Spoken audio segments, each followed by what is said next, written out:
Welcome to Detroit. Doesn't matter if you have one ass cheek and three toes. I will beat your ass. You can drown them. And that's what we gotta be. That's who we have to be. Because that's our domain. That is our domain. Because we'll tread water as long as it takes to fucking bury you. Takes the snap, turns, gives to Montgomery, right side, end zone, touchdown, Detroit Lions! Yes. We are driven by Detroit. Hello, Detroit Lions friends, fans, and family members. Welcome on back to yet another episode of MCM Motor City Mania. I'm your host, David T. Pike. As always, we're diving on in. Folks, for this episode, what we're going to be talking about is Aidan Hutchinson coming back. But we're not going to be talking about it just in the sense of, oh, you know what, he's back. No. We're going to be talking about it in a little bit more of an interesting purview. We're going to be talking about it in a little bit more of an interesting subject matter. Because everybody can talk about the fact that Hutchinson is back. And you know what? That's all fine, great, grand, and glorious. But here's the thing. The way I look at Hutchinson coming back is like an epic comeback tour. And if you think about it, for Hutchinson, this is a comeback that a lot of Lions fans have been waiting for. They've been waiting for it for quite a bit. And the way I look at Hutchinson, much like my title has it, is he's a Terminator. And he's a Terminator in a couple of ways. Because, let's think about it here. For players in the NFL, or hell, you know what, just anybody that's played the sport of football, it is often a dream that everybody wants to play in the NFL because, well, it's the highest level of football in the world. But as all players also know, that with the sport, there comes some things that you have to consider. And one of those risks, one of those things you have to consider is injury. For Lions fans, they've been waiting for Hutchinson to come back from said injury because they've been paying very close attention in regards to his recovery. They're wanting to see how he's been doing. They want to know how he's been doing the whole 9 yards. And many have been wondering, hey, you know what? Is he going to be able to return at full strength? Is he going to be able to return at his full ability? Blah, blah, blah, blah, blah. And one of those concerns, as far as his ability to return, has already been addressed with the fact that he already came back for day one of OTA. So he's already back in that regard. And that news in and of itself, very stupendous. Because you know what? That's exactly what Lions fans wanted. They wanted to know he was going to be able to come back in time for, team activities. But there are still quite a number of people who actively wonder and doubt if he'll be able to return to the performance and, ability that he had prior to the injury. Well, let me just put this out there. I'm about to lay those doubts to rest, hopefully, because I can't change everybody's mind, but I would like to think that I'm going to be able to instill confidence in how the Lions Terminator is about to have an epic comeback tour for the ages. We have to understand a couple things about Aidan Hutchinson here. And I've broken these down into a couple of categories. When you talk about Aidan Hutchinson, the first thing we have to talk about is his will, his perseverance, determination, whatever term you'd like to use. But let's think about this. When did Aidan Hutchinson get injured? He got injured on October 13th of 2024. He officially returned to football activities, was officially cleared on May 28th of this year. That means that it took Hutch officially to recover from a broken tibia and fibula about 7.5 months, 227 days to be exact.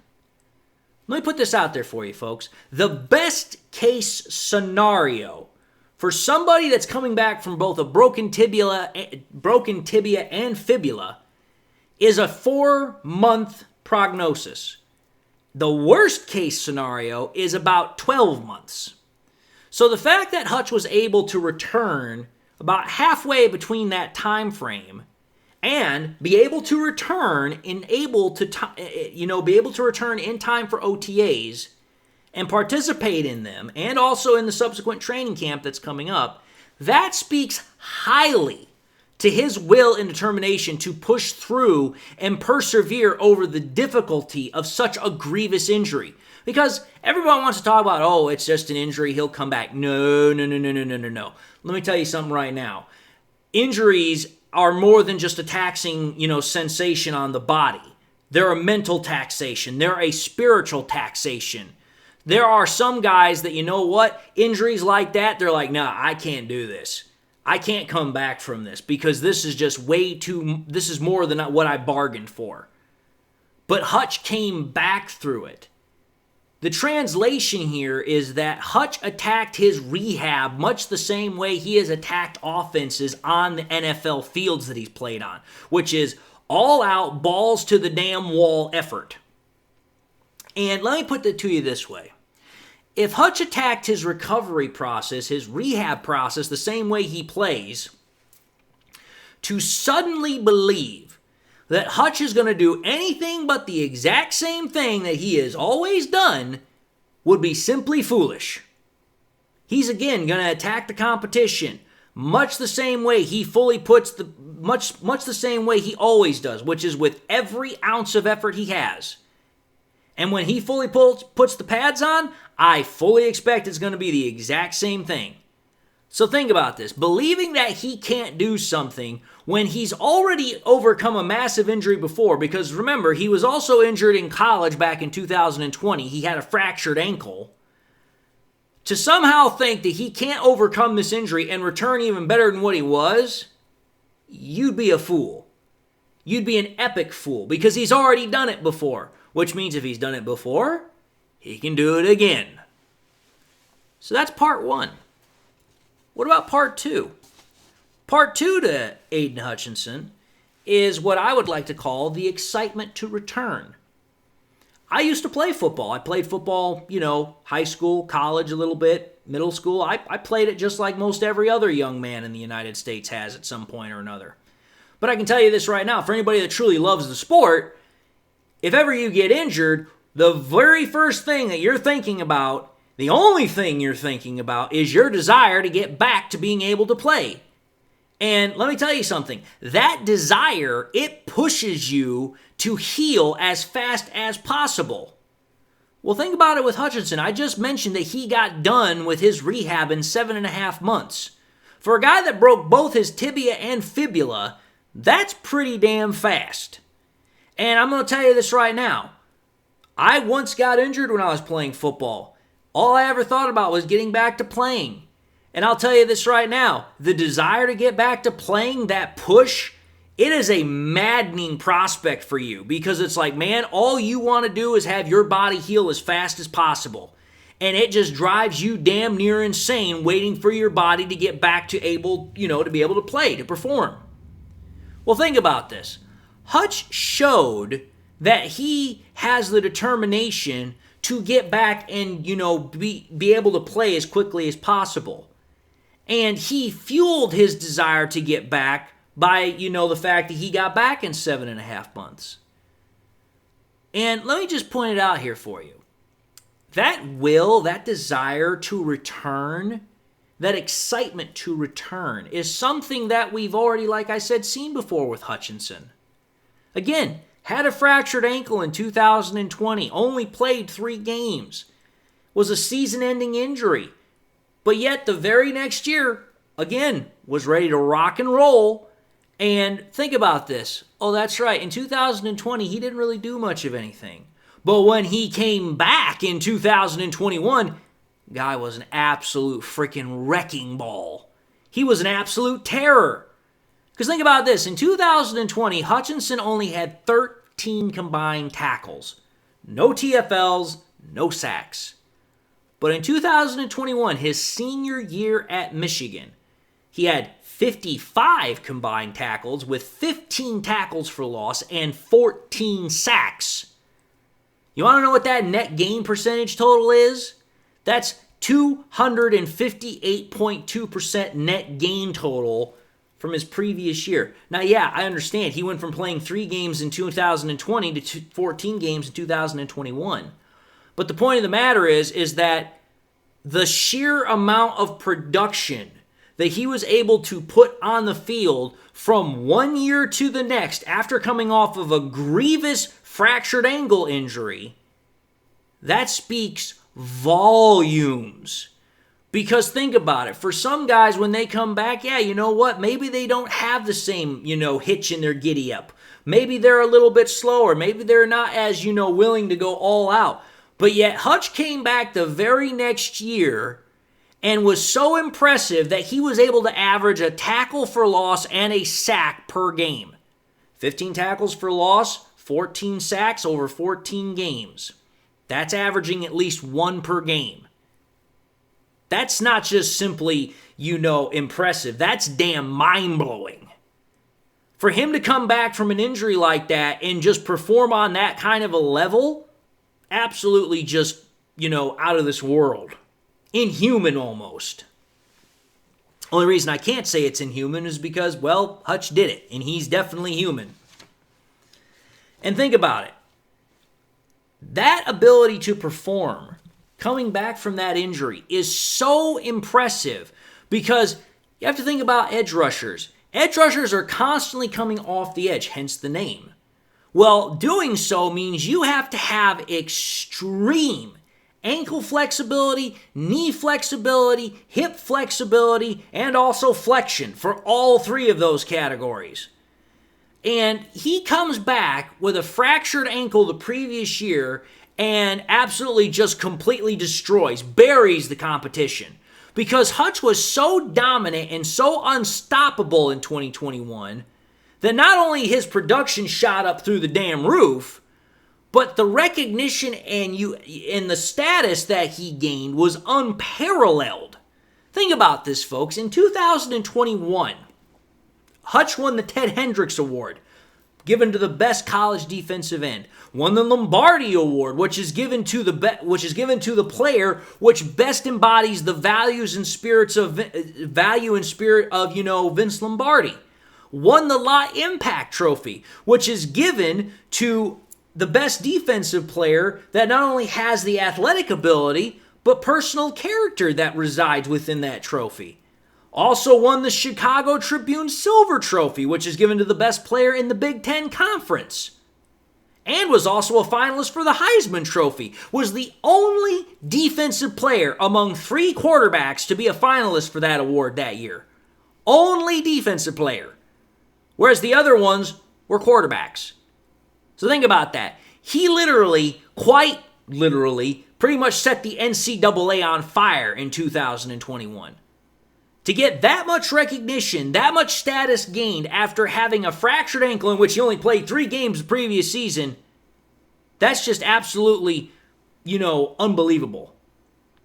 You saw his desire be exemplified in how he performed when he came back and how well he was recognized for his efforts and hard work through his unquenchable desire to come back.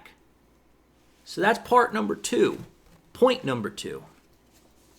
which then brings us to point number 3 about Hutchinson, which is what I would like to call the fuel factor.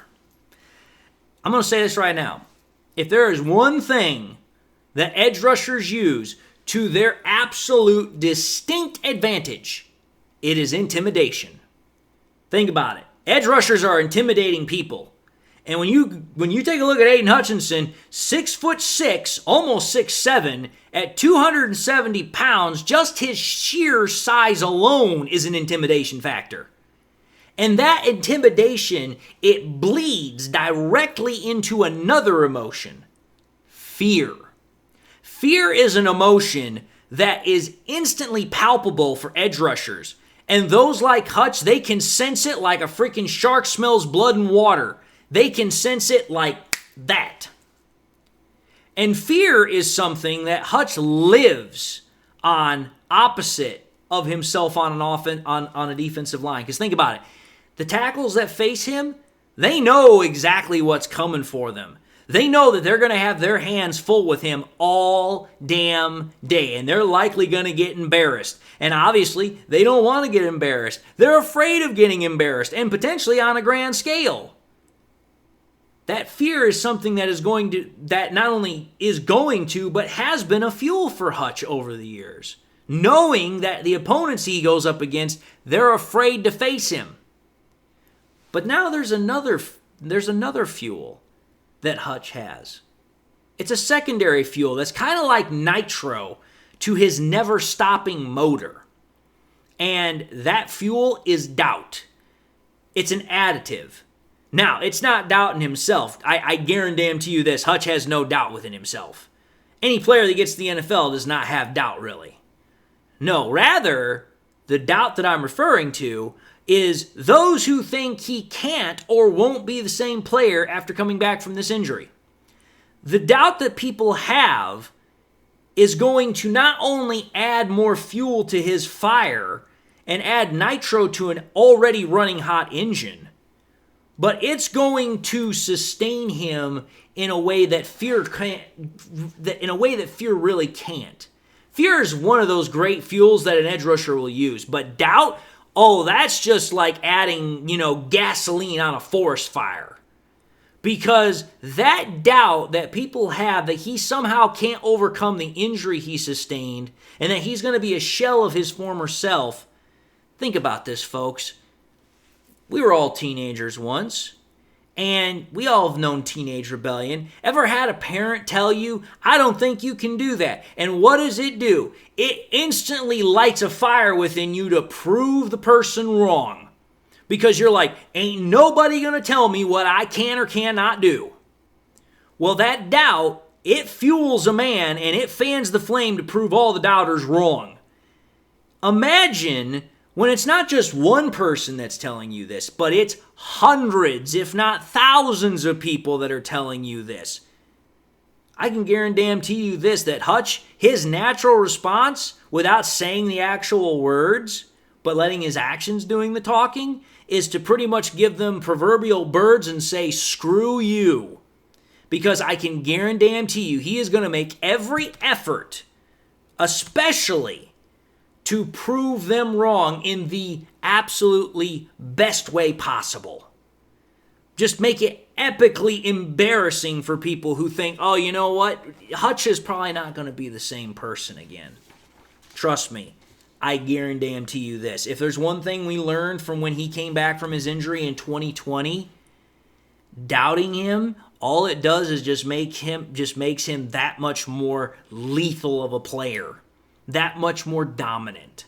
So the more doubt you fan on Hutch's already just, unquenchable fire of a competitive person that he is, the more you're going to make him just that much more deadly. So all I'm going to say is this. The Lions Terminator, he is coming, and he is certainly back. He is definitely back. And trust me, when we get to see him on the field, the whole NFL is going to feel it. And they're going to feel it in a very profound way. But anyway, folks, I've said my piece. I'm going to end this episode and say thank you all for watching yet another episode of MCM Motor City Mania. If you like what you saw, by all means, I highly encourage y'all to watch the next episode. Also encourage y'all to do one of these three things, like, comment, and subscribe.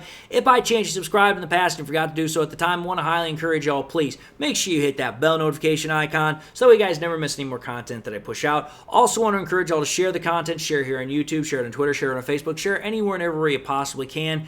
I hope you all enjoyed the content. Hope it was able to give you guys a different perspective. Hope you all enjoyed it. That's what I truly try to do with every episode that I make. Also hope everyone has something in their life that makes them happy, makes them smile.